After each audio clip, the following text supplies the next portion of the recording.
खुद को धार्मिक कहने वाली सरकार भगवान श्री कृष्ण के प्रिय खाद्य पदार्थों दही और मक्खन तक पर जीएसटी लगाती है और बात करती है मध्यम वर्ग की हिमायती होने की। बच्चों की किताब और पेंसिल तक पर टैक्स लगाने वाले सरकार से मैं पूछना चाहता हूं कि आप मध्यम वर्ग का हितैषी बताते हैं खुद को, तो शर्म नहीं आती है? आप ही ने 1 मार्च 2018 को किंग अब्दुल्ला को, जॉर्डन के किंग अब्दुल्ला को मेहमान बना करके इसी दिल्ली में एक कॉन्फ्रेंस में कहा था कि मैं मुसलमानों के एक हाथ में कंप्यूटर और दूसरे हाथ में कुरान देना चाहता हूं। कंप्यूटर देने की बात तो छोड़िए, पढ़ाई के लिए जो स्कॉलरशिप मिल रही थी उसको भी छीन लिया आपने। हम समझते हैं इस साजिश को। आप माइनॉरिटी मिनिस्ट्री का बजट काटते काटते एक दिन मिनिस्ट्री को ही बंद कर देना चाहते हैं। वो जहर देता तो सबकी नजर में आ जाता, सो ये किया कि हमें वक्त पर दवाएं न दी। आखिर कौन सी नफरत है?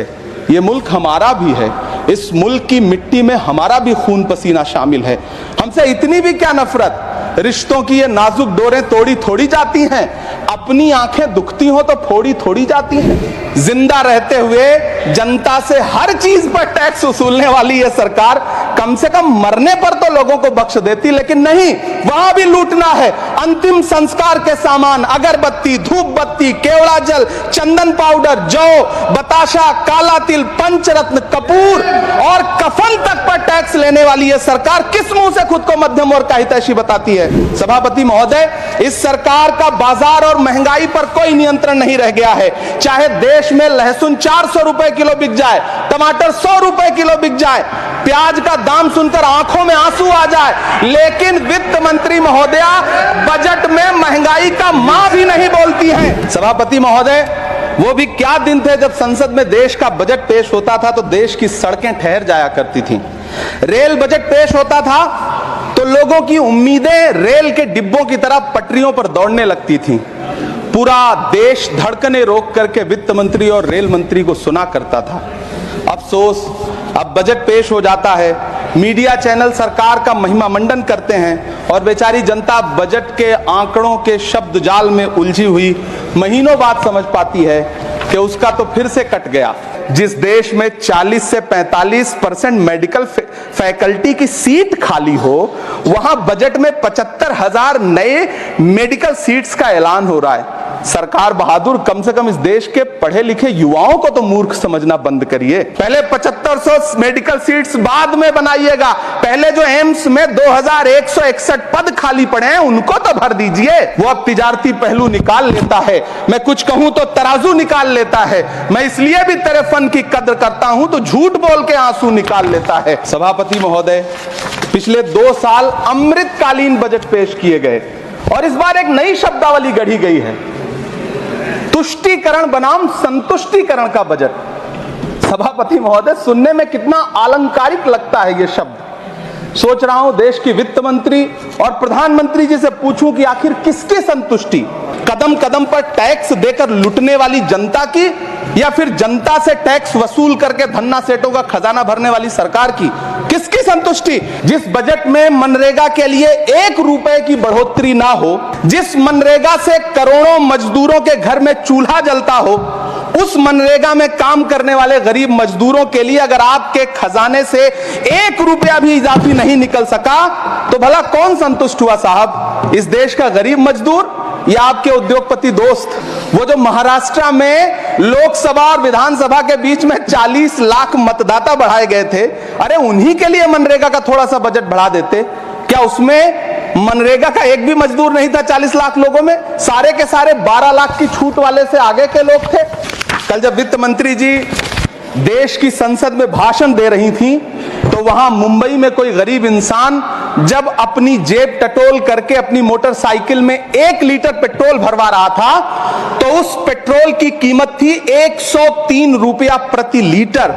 आखिर इतना महंगा पेट्रोल डीजल खरीद के कौन संतुष्ट हो रहा है? इस देश के गरीब लोग या फिर सरकार के चहेते धन्ना सेठ? वित्त मंत्री जी इस बजट को मध्यम वर्ग को संतुष्ट करने वाला बजट बता रही हैं। अरे मैडम, हम आप यहां पर बैठे रहते हैं और वहां बाहर इसी दिल्ली में 1 लीटर दूध, चाहे वो अमूल का हो या फिर मदर डेयरी का हो, उसकी कीमत 73 रुपए लीटर है। इतना महंगा बेच करके कौन संतुष्ट हो रहा है, गरीब जनता या आपके धन्ना सेठ दोस्त? सभापति महोदय, मैं तो वित्त मंत्री जी से पूछना चाहता हूं आपके माध्यम से कि शायद आपको पता ही नहीं है कि गृहस्थी चलाने वाली एक गृहिणी की मुश्किलें क्या क्या होती हैं। आपने कभी सोचा भी नहीं होगा कि जब वो किचन में सब्जी बनाने के लिए कड़ाई में तेल डालती है तो उसके साथ उसके आंसू भी गिरते हैं। सभापति महोदय, शायद उन्हें पता भी ना हो कि एक छोटी सी गाड़ी और एक छोटे से फ्लैट का ईएमआई भरने के बाद इस देश का एक गरीब इंसान जब अपने बच्चों की फीस भरने के बारे में सोचता है तो उसे कितनी खुशियों का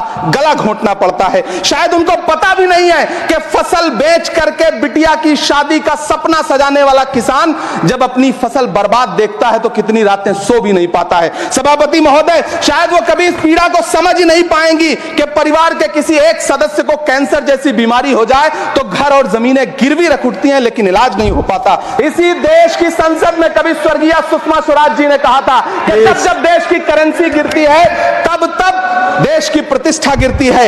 एक तरफ कोलंबिया जैसा छोटा सा देश और उसके प्रधानमंत्री गुस्तावो पेत्रो खड़े हैं जो कोलंबिया के नागरिकों को हथकड़ी लगाकर लाने वाले जहाज को अमेरिका बैरंग वापस लौटा दे रहे हैं, और दूसरी तरफ हमारे प्रधानमंत्री जी खड़े हैं जो बेड़ी और हथकड़ी लगा करके लाए गए बेटों के अपमान पर एक शब्द नहीं बोल रहे। सभापति महोदय, मैं इतिहास के पन्ने पलट रहा हूं, मुझे दो किरदार याद आ रहे हैं। एक तरफ निक्सन के 7वें बेड़े की धमकियों के सामने लोहे की तरह अडिग इंदिरा गांधी खड़ी हैं, तो दूसरी तरफ खुद ही नमस्ते ट्रंप का नारा लगाते हुए प्रधानमंत्री जी खड़े हैं। मेरे कानों में सुषमा स्वराज जी की आवाज गूंज रही है। बहुत कम बोलने वाले डॉक्टर मनमोहन सिंह ने बहुत ज्यादा बोलने वाले प्रधानमंत्री जी को जब देश की बागडोर सौंपी थी तो $1.58 का था, आज 85 से 87 के बीच में झूल रहा है। इन दिनों रुपए की अहमियत गिरती है तो न तो देश की प्रतिष्ठा गिरती है ना प्रधानमंत्री की गरिमा। जिस देश में 80 करोड़ लोगों को 5 किलो राशन के लिए कतारों में लगना पड़ता हो, उस देश में यह सरकार 12 लाख तक के टैक्स न लेने के लिए अपनी पीठ थपथपा रही है। हुकूमत इस कदर आवाम पर एहसान करती है, ये आंखें छीनती है और चश्मे दान करती है। सभापति महोदय, महाराष्ट्र का भिवंडी हो, मालेगांव हो, इचल करंजी हो, यूपी का बनारस हो, मुआयमा हो, मुबारकपुर हो, रांची का छोटा नागपुर हो, बिहार का भागलपुर हो, हर जगह बुनकरों की उम्मीदें तोड़ रही हैं, लेकिन इस सरकार के पास उनके लिए कुछ भी नहीं है। मुरादाबाद का पीतल उद्योग, कानपुर का चमड़ा उद्योग, सहारनपुर का लकड़ी उद्योग, फिरोजाबाद का चूड़ी उद्योग, अलीगढ़ का ताला उद्योग, सब सरकारी प्लानिंग से तबाह हो रहे हैं। इन तमाम के बीच सरकारी सपोर्ट से बस एक उद्योग फल फूल रहा है, नोएडा का नफरत उद्योग। मैं प्रधानमंत्री जी से कहना चाहता हूं कि आप ही ने 1 मार्च 2018 को किंग अब्दुल्ला को, जॉर्डन के किंग अब्दुल्ला को मेहमान बना करके इसी दिल्ली में एक कॉन्फ्रेंस में कहा था कि मैं मुसलमानों के एक हाथ में कंप्यूटर और दूसरे हाथ में कुरान देना चाहता हूं। कंप्यूटर देने की बात तो छोड़िए, पढ़ाई के लिए जो स्कॉलरशिप मिल रही थी उसको भी छीन लिया आपने। हम समझते हैं इस साजिश को। आप माइनॉरिटी मिनिस्ट्री का बजट काटते काटते एक दिन मिनिस्ट्री को ही बंद कर देना चाहते हैं। वो जहर देता तो सबकी नजर में आ जाता, सो ये किया कि हमें वक्त पर दवाएं न दी। अलीगढ़ मुस्लिम विश्वविद्यालय का किशनगंज सेंटर बजट के अभाव में दम तोड़ता जा रहा है। आखिर कौन सी नफरत है? ये मुल्क हमारा भी है, इस मुल्क की मिट्टी में हमारा भी खून पसीना शामिल है। हमसे इतनी भी क्या नफरत? रिश्तों की ये नाजुक डोरें तोड़ी थोड़ी जाती हैं, अपनी आंखें दुखती हो तो फोड़ी थोड़ी जाती हैं। अल्पसंख्यक मंत्रालय का बजट काटकर मौलाना आजाद नेशनल फेलोशिप बंद कर देना, प्री मैट्रिक स्कॉलरशिप बंद कर देना, नई मंजिल योजना बंद करना, धरोहर योजना बंद करना। मैं तो सरकार से पूछना है कि कौन संतुष्ट हुआ? इस देश का अल्पसंख्यक संतुष्ट हुआ है या आप संतुष्ट हुए? किसका संतुष्टिकरण? काश ये बजट बीपीएससी के पेपर लीक की शिकायत करने वाले नौजवानों पर बरसती हुई पुलिस के लाठियों पे, जख्मों पर मरहम लगा पाता।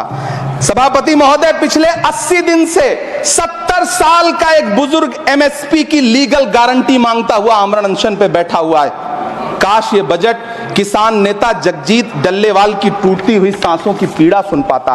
काश ये बजट प्रतियोगी परीक्षाओं की तैयारी के लिए दिल्ली, कोटा, पटना, अहमदाबाद जैसे शहरों में, इलाहाबाद जैसे शहरों में किताबों के साथ गल रहे युवाओं के सपनों को जिंदगी दे पाता। काश ये बजट वंदे भारत के सुनहरे विजुअल के बजाय देश की गरीब जनता को कुछ और पैसेंजर ट्रेनें दे पाता। काश ये बजट सीनियर सिटीजन को ट्रेन टिकटों में मिलने वाली रियायतें वापस लौटा पाता जिनको सरकार ने कोविड के नाम पे छीन लिया था।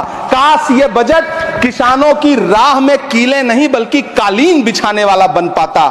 काश ये बजट सरकारी मालिकों को यह समझा पाता कि नेहरू को कोसने से अर्थव्यवस्था नहीं सुधरेगी, उसके लिए डॉक्टर मनमोहन सिंह साहब की अर्थ नीति अपनानी पड़ेगी।